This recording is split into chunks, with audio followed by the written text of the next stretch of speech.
Okay. We ain't got the HUD up. It's always something right at the last minute. There we go. Okay. Let's make sure everybody is in here.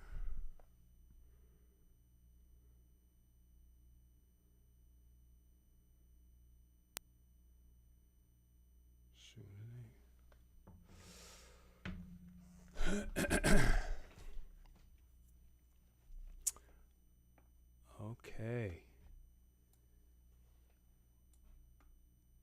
Everybody come on in.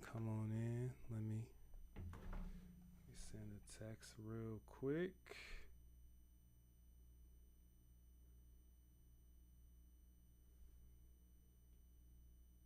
There we go.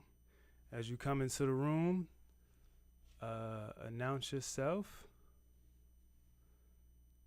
Say hello. What up, everybody? What's going on? Send this over. Yeah, what's going on, Joe? What's going on, Brent? How y'all doing tonight? Thank you guys for tapping in. You know what I'm saying? I feel like I want to zoom in on this just a little bit. I've been messing with this for the last 2 hours, but it don't matter. Okay.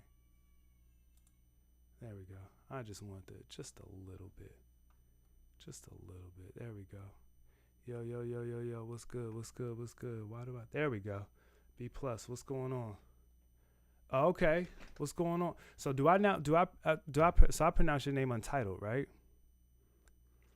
Look, man, I asked to make sure. I'll mess around and pronounce somebody's name incorrectly, and I don't want to do that. My name has been getting butchered my whole life. The sound is good. Everything is good. Y'all can hear me? How's the stream? Is the stream choppy? Stream is clear. I added I bought a cam link. You know what I'm saying? So I wanted to step up the quality just of the stream.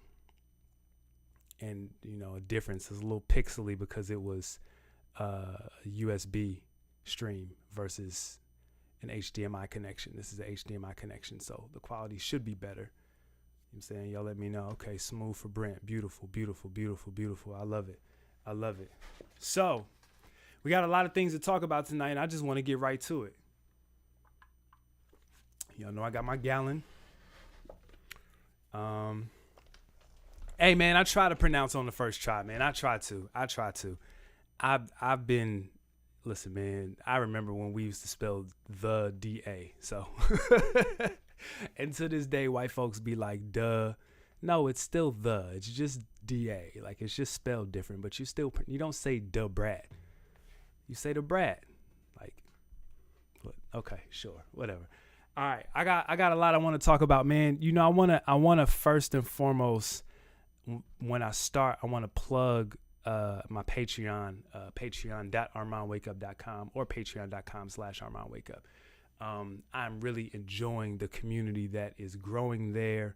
I put out they've got like a lot of exclusive content there so far. So they were able to hear Snooze Button 6. So I just kind of announced to y'all that like it's happening, but the Patreon, they have gotten up to date that when it was supposed to come out, when I had to reschedule and refigure out some things and got last minute verses. They got that information, sent them some model ministry stuff.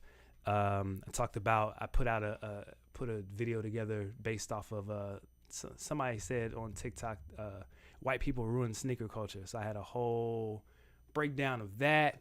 And then recently I put out a video with, I interviewed my son, and I talked about like long distance parenting and our relationship with that. And what I love more important than that is that other people felt safe to share their own experiences with their relationships with their parents. Different levels of how complicated that is. You know what I'm saying? Courtney, what up? Shane, what up? And like people really shared some real stuff in the comments, and I really appreciated that because my whole goal has been like to create safety for people. And I think that when you put $1 somewhere, people treat it with more value. You know what I'm saying? Because here's the thing, our relationship with social media is so crazy. We're literally like, soon as we pick up our phone, it's just consume, right? And these are things that, and I know there's some creative people, there's some artists in here, and like, you know, we artists and we sensitive about our stuff. So like to sit there and create and stress over and all of those things, right? Only to have someone just like swipe on it for half a second. That's not fair to the creator. That's not fair to the creator. And that's not even fair to your experience. You could potentially be missing out on some valuable stuff. And I just want to create a space where things are valued. So my creativity is valued, my time is valued, but in turn, like your experience with the things that I create is also valuable, and it's safe to process those things because nuance and context, things that I pride myself on trying to at least expose others to. You need a safe space to do that, and I've had videos that kind of catch the algorithm, and someone will say something, but they talking to me, and we have a relationship. We've talked in the comments before, and then somebody just jumps in who doesn't understand the language that my community speaks, and they jumping in with language of like social media, and it's like, bruh, like this ain't what that is. Like I need you to like read the rules of the house before you come in here trying to tell people what to say and who to say it to and how to speak. Like, I don't like that stuff. So the thing that I love about the Patreon is that it the people who are there, people who are there, and they are dedicated to not only just like me and what I create, but like the space. And I don't have to worry about the algorithm. Like, I don't care if a video only posts, if it only gets a couple hundred views or a couple thousand views, or, you know, it doesn't catch the algorithm. Like, I don't really care, because what's being built is the community that is connected to those things. And, you know, community, when you have algorithm and consumerism and capitalism and, you know, the insatiable humanity, and like that, you can only go but so far. You know what I'm saying? You have to create parameters around that. And for many people, social media is the wild, wild west. So you just can't. It's just not possible, at least in my experience. For some people, they're able to create community with tens and hundreds of thousands of people, and that's great. And, you know, Lord willing, that may happen. But for the time being, I kind of just like my little corner. You know what I'm saying? So patreon.armandwakeup.com. I'm telling y'all right now, Snooze Button 6 is going to be available really, really soon, like in the next week or so. And I'm giving it, soon as I get the mixes back, it's going to the Patreon.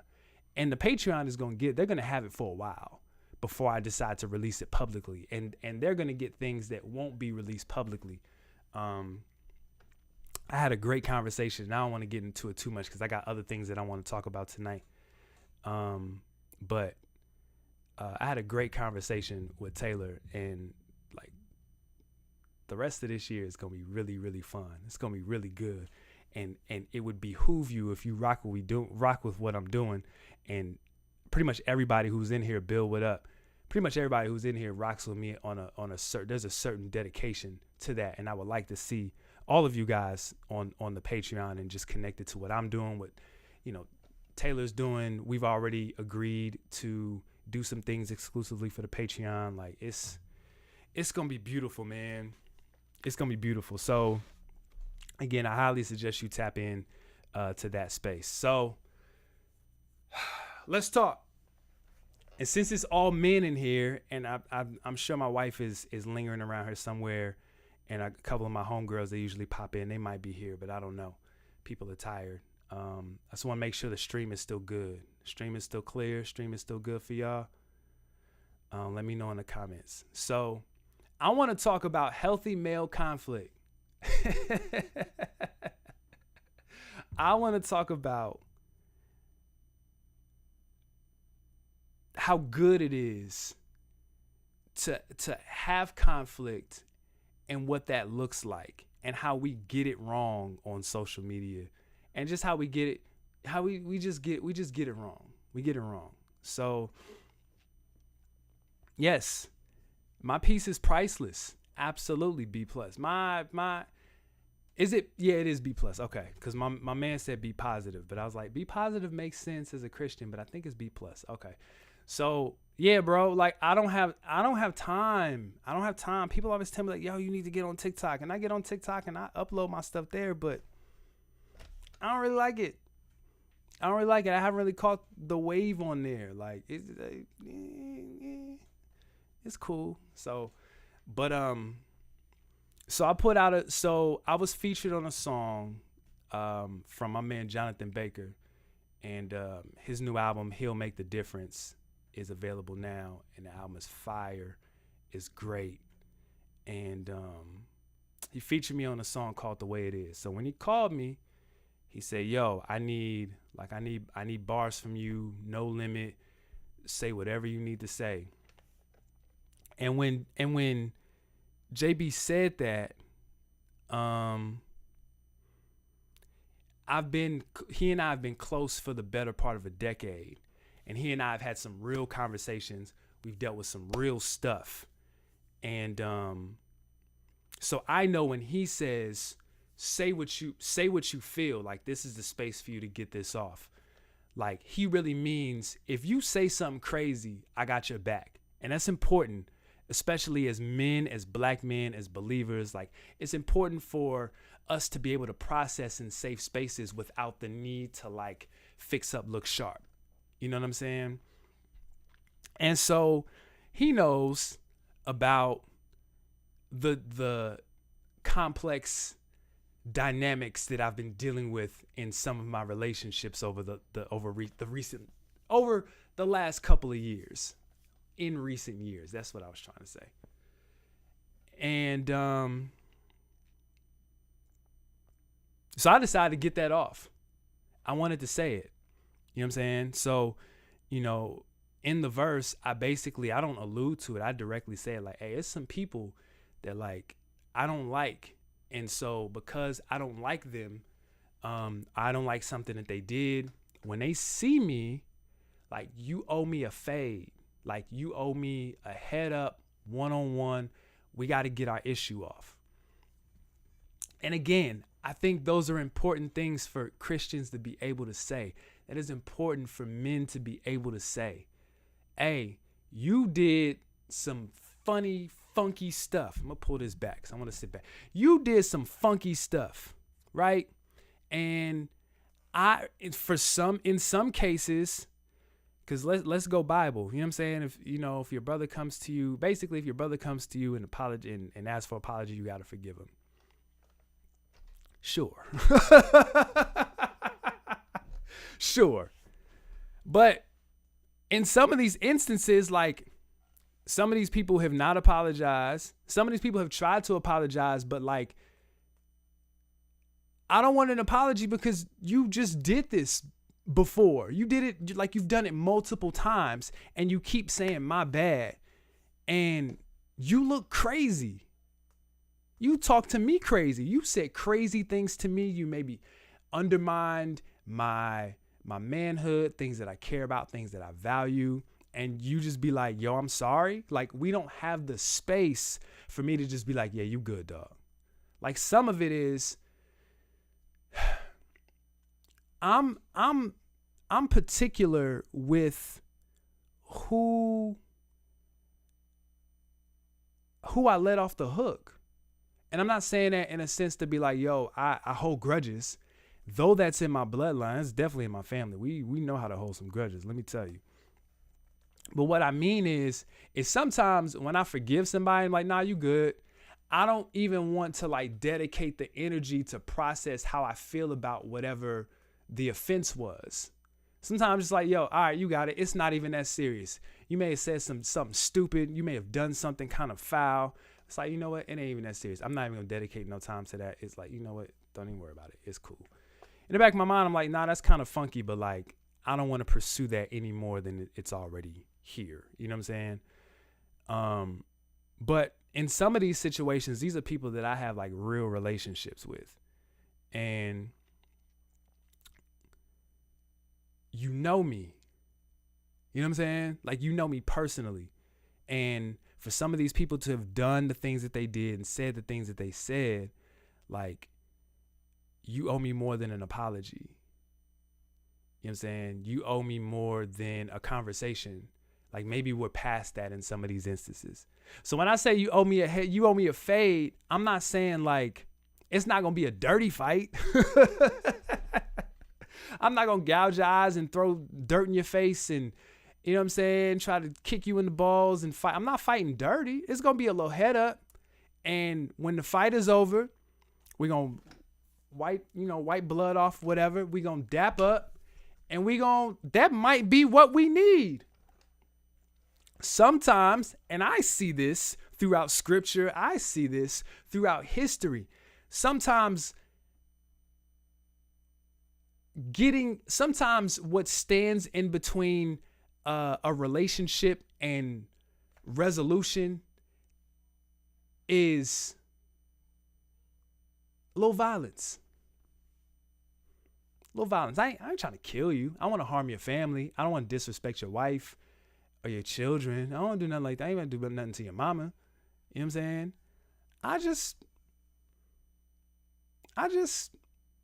We just need to head up. I respect you enough because you're close enough to like hurt my feelings. You're close enough to offend me. So, hey, maybe let's just squab this out real quick. And from there, it'll just be what it is. You know what I'm saying? And after that, we may even be closer. You know what I'm saying? We might even be closer.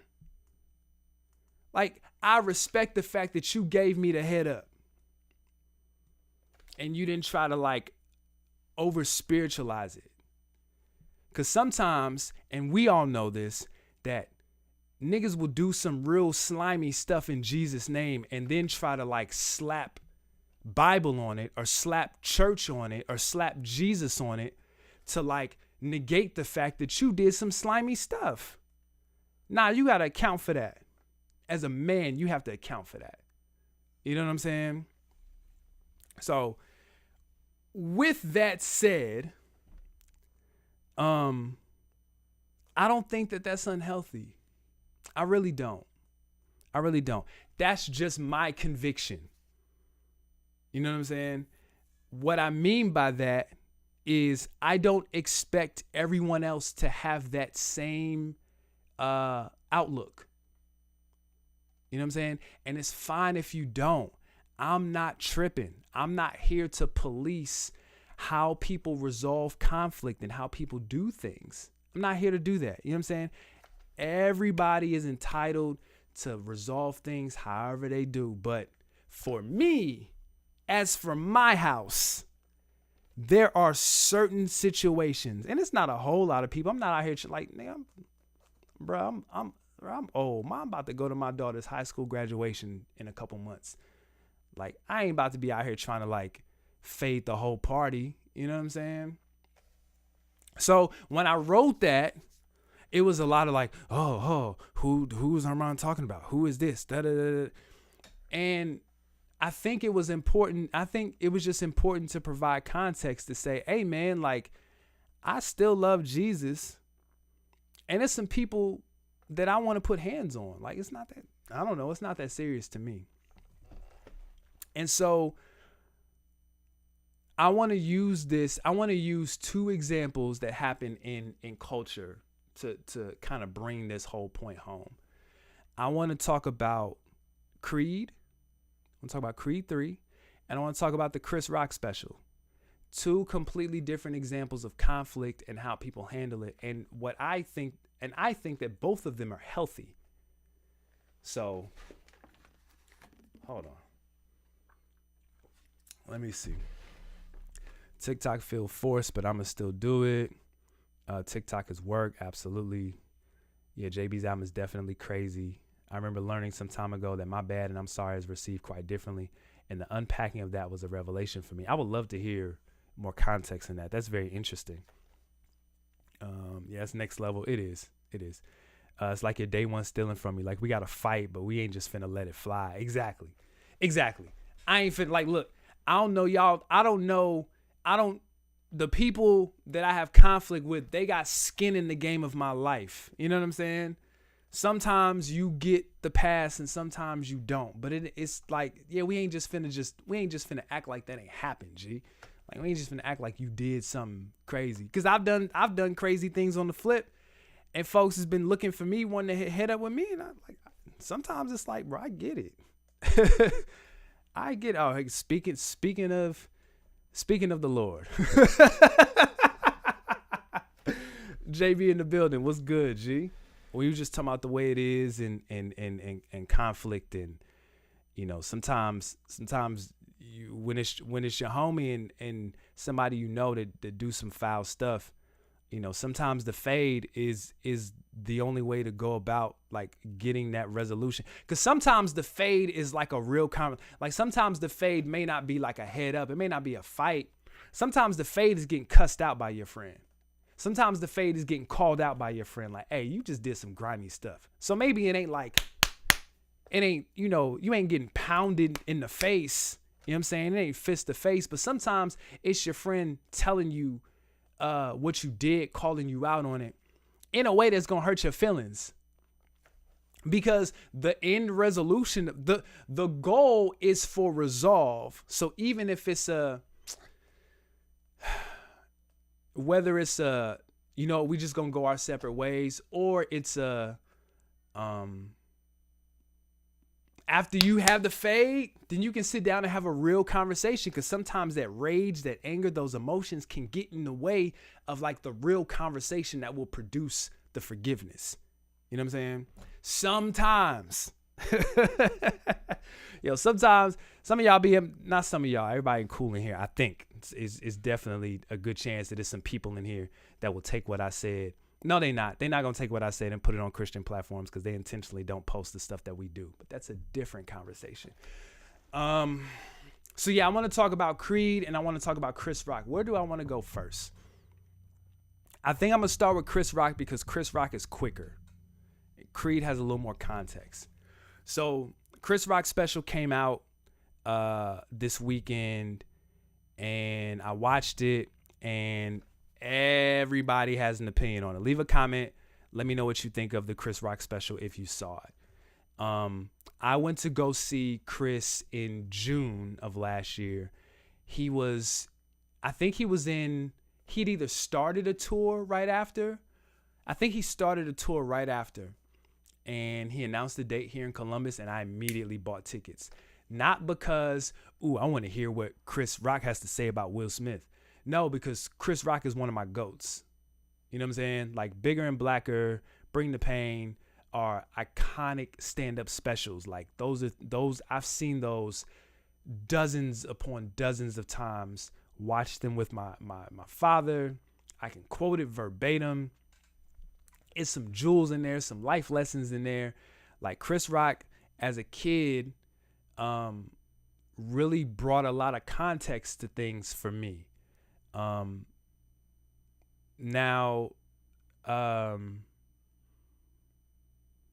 in this special, I'm sorry, when I went to go see him in June, he didn't say anything about Will Smith. He alluded to it, but he might have spent like literally a minute to a minute and a half. Like, he acknowledged that it happened, but he didn't. What he did the last 15 minutes on the Netflix special, I didn't hear any of that.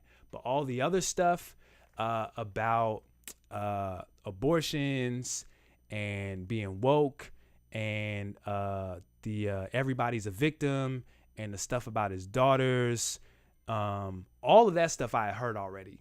Some of it I didn't hear, and it was cool. It was cool. I think, I heard somewhere that like those early Chris Rock jokes, like Bigger and Blacker and Bring the Pain, like I heard that that's Wanda Sykes. Wanda Sykes was a writer for him. I hear my daughter screaming back here. She need to take her behind the bed. Hi Zaya, I'm sure mommy's watching this. Hi baby. I heard that Wanda Sykes was writing a lot of those jokes. So of course she's not writing for him anymore. And so that's kind of like explain the turn of his maybe the content or like the quality, I should say, of his show. But whether or not Chris is still a GOAT, like he is who he is, but I think that like the world has changed. And it's different when I mean, many of us are. I forgot about Never Scared. That's right. Never Scared was fire. I forgot all about Never Scared. That was good. Like listen, man, you become married, you get married, you have kids. I'm sure he made a lot of money. He went to Hollywood. Like he's in this like bubble, and the bubble is different from when you're like out on the street and you're single and you're able to go to different places and have relationships with different people. And like, so not only what you see, but how you see it changes. So it's clear that Chris is in a bubble. And I mean, he's making OJ Simpson jokes in 2023. You know what I'm saying? That just let me know like, all right, buddy ain't really outside like that, but he's also in his 50s, been divorced. Like it changes. It changes.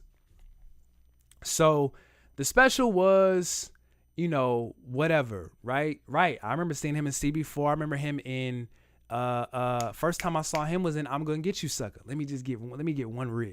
You know what I'm saying?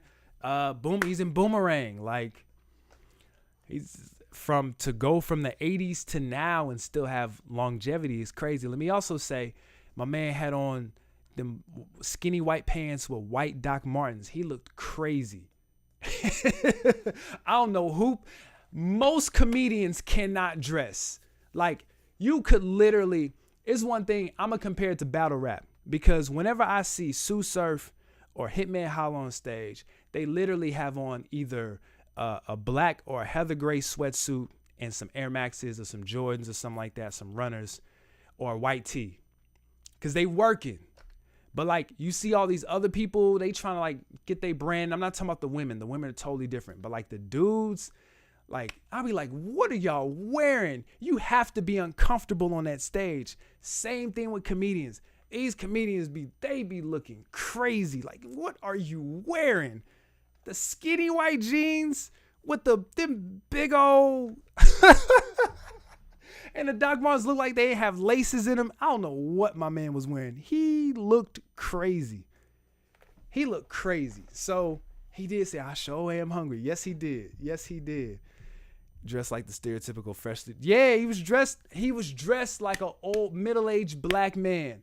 100%. You know what I'm saying? So I loved the fact that, well, it's very interesting, and I appreciated the fact that he called it selective outrage. He called out Will Smith on the selective outrage, and he even called out the people who were going to judge him on the selective outrage. And he kind of backed people up into a corner, because a lot of the feedback that I had a conversation with somebody who didn't want to hear what Chris Rock had to say because it had been a year. I'm like, huh? Like, what does that have to do with anything? If I haven't heard, it'd be different first of all, I wouldn't have wanted to hear from him on Monday. And he said, I'm not about to be on Oprah, Gayle King, crying, making excuses. Like, I'm not a victim. And I love the fact that he said that, because we are in such a victim society. I love the fact that he said that.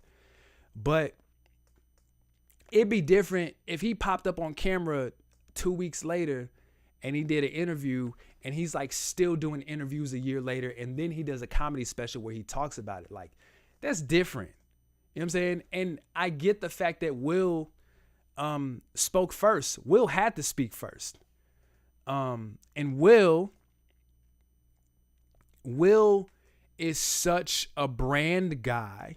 He is so concerned with his image, and you know that if you read his book His book is incredible, and saying that reminds me I need to finish it. I'm like maybe 4 or 5 chapters in. His book is phenomenal, and Will is very self-aware, and that self-awareness is birthed from insecurity, right? And I'm not mad at that. You know what I'm saying? Like, I'm not mad at that. So I know why Will wanted to respond that Monday. Will wanted to come back even after he won the Oscar and was like, let me tell y'all, like, Will was itching to get back outside because he wants that approval of the public. And I remember this Chris Rock interview that he did with the Breakfast Club in 2020 during quarantine. And he talked about some of the things that he was dealing with, like he was going to therapy for. And one of the things that he said, yo, I'm from Brooklyn. Like, we don't know when to stop. You know what I'm saying? Like, we don't know when, like, if I'm riffing on you, I'm on you. I'm on your head, and I don't know when to stop. And I guess he has like some sort of condition or something that, like, where he doesn't pick up on social cues. So if he goes too hard, he's going too hard because he's just not self-aware, and therapy like kind of exposed him or revealed that to him. So I'm always thinking of, like, you know, just your mental makeup, like the things you experience, how you were shaped, because the problem with social media chatter is that we think everybody thinks like us, and that's not true. And the one thing that I will say to my point earlier about my verse, if I get slapped in the face in front of the entire world, nigga,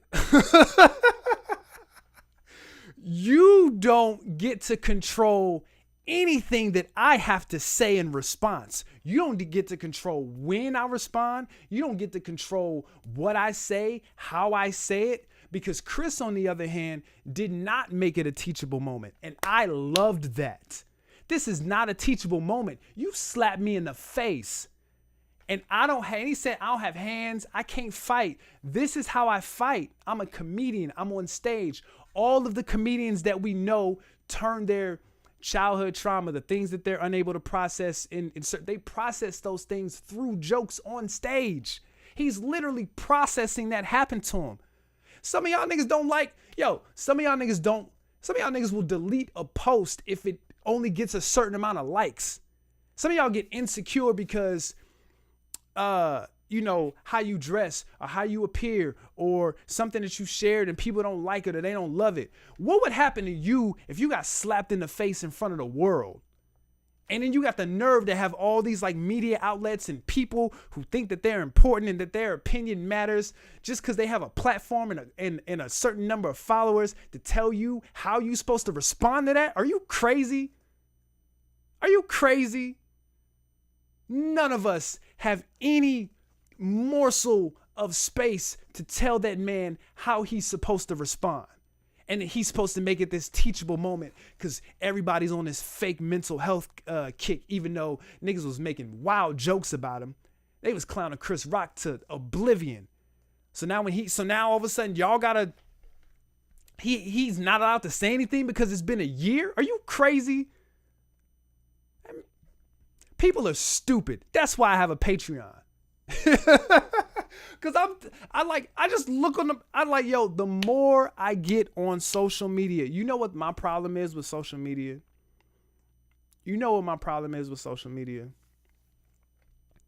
My problem is I was around when it was good. I was around in the Black Planet days. I was around in the MySpace days. I was around when Twitter first happened and you had to text to tweet. I was around for that. I was around when Twitter was incredible. All these like jokes and people, these old tweets that people are digging up. What people don't realize is that was the culture. You know what I'm saying? And I'm not excusing certain behaviors, but what I am saying is you have to read the room, and the room was different. And it was fun. And live tweeting award shows and moments in our culture, I identify with Michael Jackson's death directly with Twitter. You know what I'm saying? I was around when those things were great. And so my problem is I think somewhere deep in the abyss of my mind, I think that it's going to get better, and it's not. It's done. Social media as we know it being a fun place is over. It's a wrap. You know what I'm saying? It's never going to be that again. So when I see everybody trying to posture in position, because now social media is a place where you can monetize, you can make money, and everybody tells you to build your brand. So now people aren't even being honest. They just trying to position themselves in a way to make more money. So it ain't even about what Chris Rock is saying. It's about going along with the singular voice that's connected to the bag, or connected to a form of being able to posture yourself as having a form of influence. And then when you go against the grain, you're on the complete other side of that. So now you look crazy because it's either feminism, it's either extreme feminism, or it's Andrew Tate, Kevin Samuels. There's no place in the middle where that exists. And if it does exist, and I'm positive it does, if it does exist, it doesn't get the clicks, because those things require people to assess themselves, and they can't just like parrot a voice or parrot an opinion. You know what I'm saying? Like, look, man, context makes you work. Understanding humanity, availing yourself to understand humanity makes you work. Because you can't just say, oh, it's black, oh, it's white. Nah, you got to dig through them gray areas, dog. You in the dang on paint section at Lowe's, and it's 50 shades of gray. Shout out to Chris. And you got to go through each one of them shades and figure out which one match. And people don't want to do that. They just want gray. Or they want somebody else to tell them what color matches. Somebody who ain't even been in their house gonna tell them, hey, what color gray matches with this?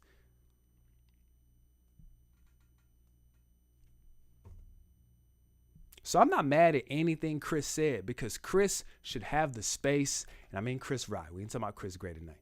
But I'm not mad at anything Chris said. I'm not mad. I don't think that him going at Jada is a sign that he is misogynistic.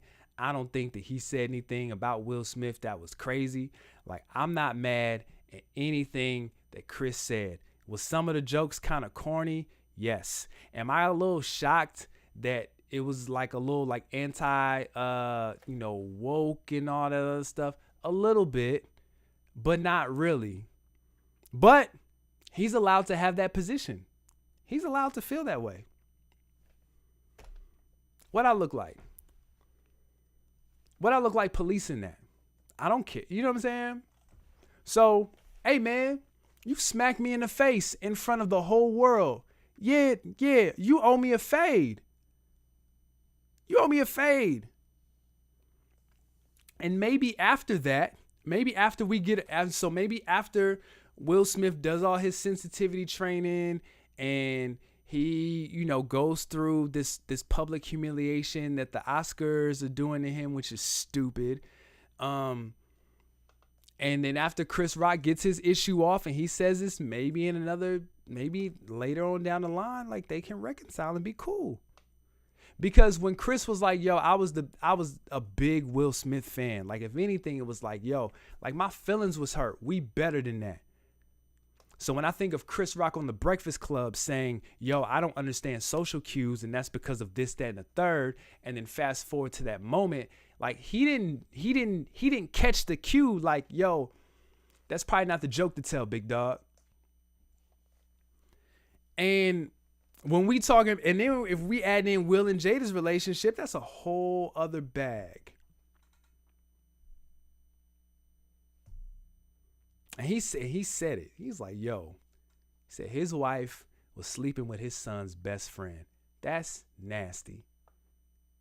I don't know if any of y'all got teenagers, but that's like on some American Beauty, one of my favorite movies of all time. That's like Lester Burnham. sleeping with his daughter's, fantasizing about his daughter's best friend. That's weird. But that's a whole other conversation. My name is Bennett on that one. You know what I'm saying? Like the fact that he said Jada was the one throwing jokes first before the show. And that comment was get back. Because that was his point exactly. Because that was his point earlier about everybody being victims. Nobody's if Chris ain't a victim, nobody's a victim.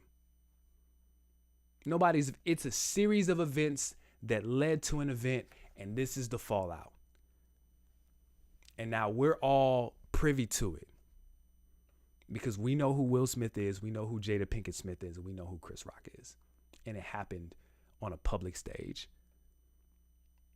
And the funny part is the Oscars was rolling in the dough because wasn't nobody watching no dang on Oscars.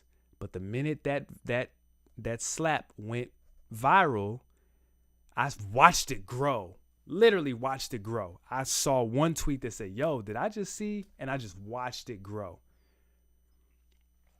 So you don't think they capitalized off of that and found a way to monetize it and make some money off of it at the expense of this conflict? But then they want to act all moral and high and mighty. Are you crazy? You got all these people in Hollywood. I'm not even talking about what I'm supposed to be talking about tonight. You got all these people in Hollywood trying to take the moral high ground. Nigga, you work in Hollywood. Are you crazy? Are you serious? Y'all be touching on little boys and little girls in Hollywood. Are you crazy? Miss me with that. Pedophilia runs rampant in Hollywood. Are you crazy?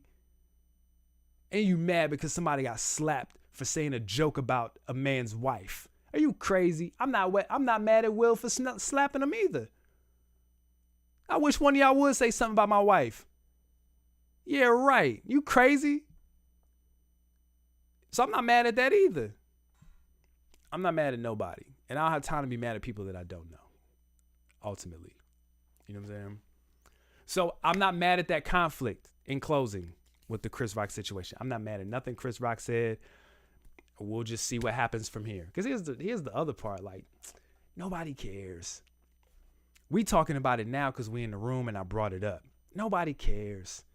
All y'all got y'all own lives. Y'all got y'all own family.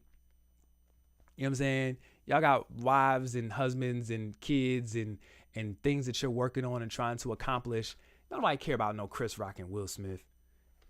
Ain't nobody got skin in the game for them people like that. You know what I'm saying? So with that said, because the other thing, and this is going to be my transition, is that the last thing that Chris Rock said was like, basically, you know, my parents told me not to fight in front of white people. That was his ending joke, right? And it's funny because on social media, like, white folks are privy to black folks arguing and fighting on social media all the time. So I don't get it. Because to me, I'm not mad at that conflict. I'm not mad at people handling it the way that they feel is best to handle it. Like Brent said, the fact that Chris let the moment breathe spoke volumes. It did. The fact that he ain't just immediately go, like his brother was somehow booking show. Who goes? Let me not say that, because he might be a fan of Armand Waco. Who knows? But his brother was talking trash on his behalf of his brother, as he should. You know what I'm saying?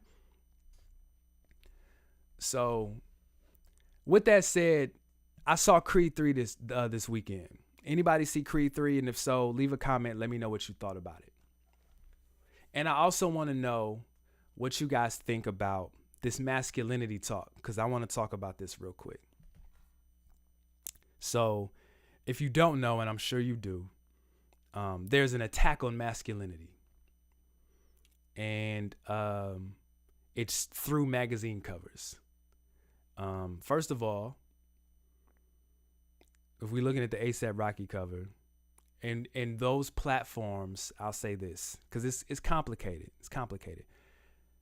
Those platforms are owned and operated by white people, and they see blackness as something And sometimes that depiction of blackness is projected.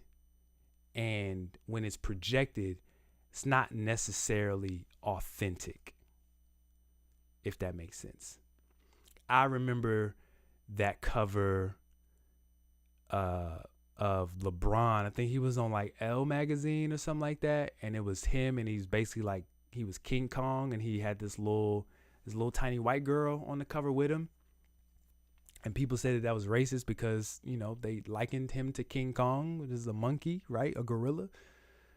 So whenever I see black people on covers of white magazines, I'm already just expecting some shenanigans. That ain't even the thing, right?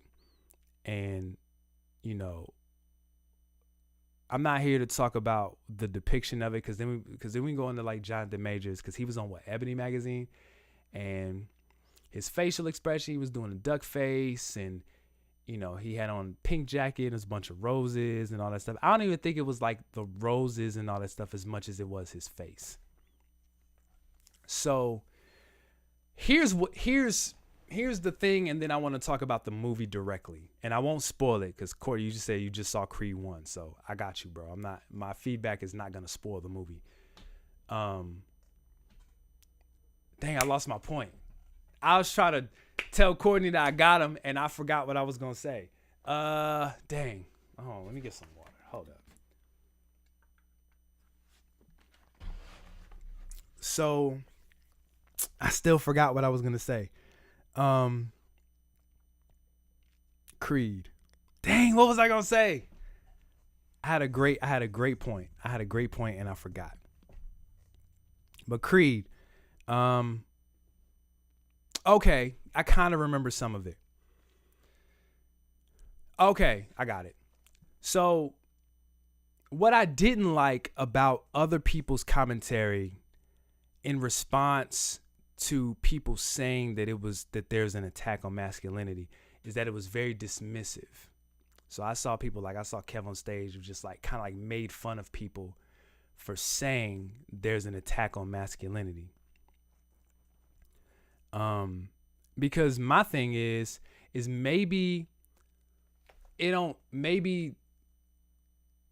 it's not in the magazine covers as much as it is like the fact that people really do feel like masculinity is under a microscope and men aren't allowed to be men.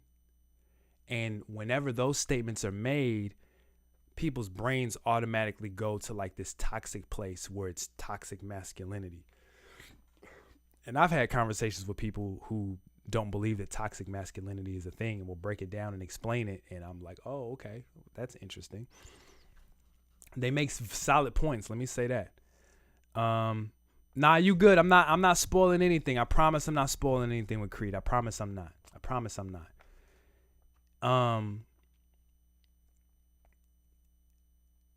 And so I hate when things get dismissed. I hate when people operate on extremes instead of like understanding the nuance. Like, nah, as masculinity is being explored as what it is and what it isn't, sometimes some things show up and people get triggered, right? There's a word. People get triggered and say, that's not, you know, it's an attack. It's masculinity. They saying that's not masculinity, like whatever. But it's like, that doesn't mean that the attack on, you know, people trying to emasculate masculinity is not a thing. It just means that maybe the example that people are using to make that point isn't a good example. You know what I'm saying? So I watched the movie and I thought the movie was like, it was good. I enjoyed myself. It was an easy watch. And what I saw, what really like caught me off guard, was that it was a black masculine movie. It was authentically black And it was very masculine in how the characters were depicted in the story and the conflicts and the decisions that they made. So let me talk about why it was black, because let me get that out the way first, because I saw somebody say something about blackness in entertainment, and I think it definitely has some merit. Well, like since 2020, all of people have tried to sort of like atone for the lack of black representation in their branding and everything that comes with that. But like in that atonement, there's a lot of like overcompensation. So like businesses and companies are going out of their way to tell you that they are down with the cause and they are Black Lives Matter and all that stuff, right? And they end up doing too much. So now, they throw in a lot of, it was one of the reasons why I didn't like, what was that movie that was on Netflix? You People. Because it was like, hey, it's why I don't like Kenya Barris. I don't like his writing. He is in that Tyler Perry lane for me, because he's like, hey y'all, this is black. Like Kenya Barris writes black. Kenya Barris makes black art for white people. And what I mean by that is that like it explains and it makes and it like puts all these like black cues. Hey y'all, we in California. Here's Nipsey Hussle. Here I am on Black AF wearing a Fear of God sweatsuit. And look at my Yeezys. And oh, you don't know about this ode to black culture? Oh, you don't know about this? Well, let me explain it and roll. And it's like, dog, I don't need all of that. You don't have to explain any of this stuff to me, right? I'm also realizing my wife is in here. Hey, it's Wednesday. Snowfall is about to come on in 9 minutes. I completely forgot about that. So I'm going to wrap this up in about 15 minutes. We're going to be a little late, but we need to watch Snowfall tonight. So whereas Creed was merely black people in a real situation, something that happened, something that you would experience if you were in that world, if you were in the world of boxing, you would be privy to these things happening and you would respond in these ways, right? And that's what I loved and appreciated that about the movie first and foremost. The second thing that I loved and appreciated about the movie was how they handled the conflict when, again, these are not spoilers, but when there is a conflict between Michael B. Jordan and his wife, the arguments are not toxic. It's not toxic. They're not yelling at each other. It's not the Kendrick Lamar record. Like they are passionately talking to each other, but they are talking through an issue. It was a very healthy argument to depict. It was a man experiencing something and responding to it in a way, I'm not spoiling it, responding to it in a way that many men can relate to. And his partner responding in a way to his response in a way that I'm sure many women could relate to. So even with Michael B. Jordan and Jonathan Majors, and I think Jonathan Majors absolutely destroyed that role. He did an excellent job, so much so. This is the first movie I've seen him in. I ain't seen none of his other stuff. I want to watch all his movies now. He was that good. He was really good. But how they handled their conflict was very masculine. I don't think it's a spoiler if I tell you that they fight in the movie. I don't think that's a spoiler. It's in the previews. But how they handled their conflict, the backstory, and all of the things leading up to that was and then what happens after that was very, very masculine. It was very healthy. It was extremely healthy. And I was so happy to see that depicted in a major motion picture. Because it'd have been very easy to just go the Kenya Barris route And this is how we argue. And it's undercutting and it's calling people out there. Like, listen, man, it's primarily black men in here. Like, we've all been in arguments with, people we were dating or dealing with. And, sometimes those people will throw stuff in your face that you shared in times of intimacy. They'll manipulate. They'll do all these triggers and stuff, right? So to see that, to have an opportunity to do that and depict that and to not do it was fire. You know what I'm saying? And what happened? Well, Michael B. Jordan and Jonathan Majors, their issue happened. And you know what one of them said to the other? You got to catch this fade. We got this relationship. We go back here. This is the dynamic of our relationship. And this happened. Bro, you got to come see me. We gonna have to go head up. Throw the gloves on, ring the bell, let's go. And I appreciated that. I loved that.